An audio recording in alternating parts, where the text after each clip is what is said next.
on Hot 102 and on the internet at CVMTV.com. Now we begin this evening with exclusive pictures of what the security forces believe are the infamous torture chambers in Tivoli Gardens. We came upon the ghastly scenes of what appeared to be instruments of torture, as well as shallow graves as we journeyed through the innermost reaches of the community. Delona Fleming has our report, and we must caution that some of the pictures may be disturbing to some viewers. For years, there have been rumors of areas in Tivoli Gardens designated by thugs as torture chambers to mete out punishment to those who stepped out of line and disobeyed the will of strongmen in the community. Some of the rumors indicated that if residents who were seen as dissidents were found guilty, thugs would inflict cruel punishment on them. We came upon areas which seemed to fit those descriptions. Some soldiers who spoke with us seemed sure that these are the infamous torture chambers of Tivoli. During a tour in Tivoli Gardens on Wednesday, a soldier showed us one of the alleged torture chambers. It was just a few meters from the entrance of a section of the community called Java. We saw 2 ropes tied in a noose hanging from a doorpost in a section of a building. A sign nearby read, "Keep out." We returned to the community Friday morning, and members of the military took us on another informal tour. We were showed a second alleged torture chamber. This time, there was a silver baton and several bullet indentations in the walls. There was another sign which read, "Brother, be wise." Some of the soldiers commented that the community had its own law and order, and if anyone dared to disrespect the reputed leader Christopher Dudas Coke, they would be punished.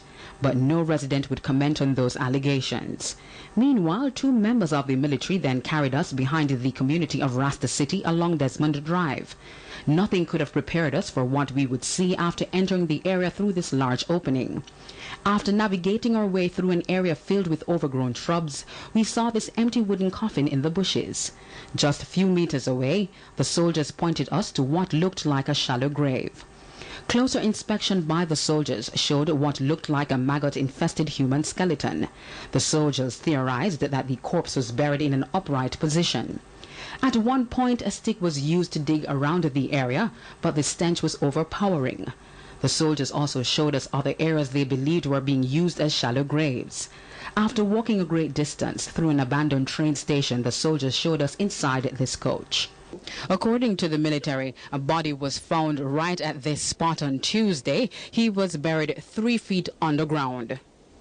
The security forces said the male body was taken by the Madden's funeral home and they couldn't say how long the body was buried there. However, residents denied knowledge of these burial sites.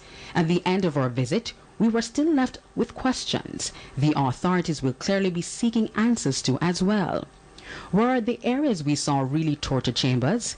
If not, what were they? Who were the ones buried in these shallow graves? And were they killed because they violated the code of the Don? Many questions, but for now, few concrete answers. But some may argue these pictures are worth 1,000 words. Delona Fleming, CVM News. Meanwhile, some Tivoli residents were fuming today, complaining that they have been unable to retrieve cellular phones seized from them during the police military operation. Members of the police and military have said they seized the phones to prevent unscrupulous persons from providing information to gunmen. But residents say it's now time for the instruments to be returned. To them and I said, my phone having all of my children them number in England. There's no way they can contact me to know if I'm alive or I'm dead. And up to this moment they can't contact me and I don't have no phone. Nothing. None of these phones that they have here so don't belongs to me, nor my husband.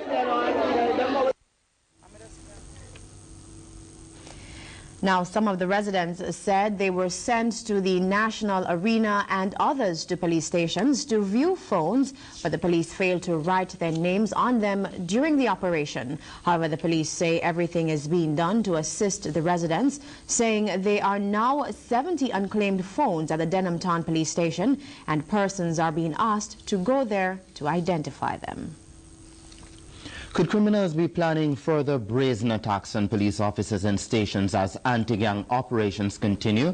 The police high command is taking no chances and has decided to raise the threat level regarding criminal violence against its members and assets to extremely high. More from Kingsley Roberts. A brazen attack on the security forces marked the start of the unrest in West Kingston and the corporate area nearly 2 weeks ago. The attacks left 2 policemen dead and police stations at Darling Street and Hannahtown totally razed, while the Denham Town and Fletcher's Land police stations were left bullet-riddled after gunmen wreaked havoc in the capital.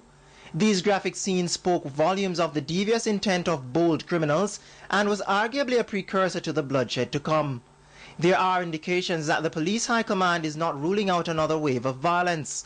In a release Friday, it said it anticipated imminent violent attacks on members of the force as well as physical assets.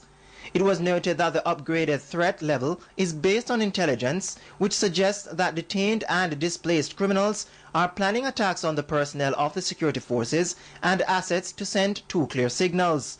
Firstly, that detained gang leaders cannot be held responsible for crimes now being committed, and to register the displeasure shared by criminal syndicates against the decisive steps being pursued by the security forces against organized crime.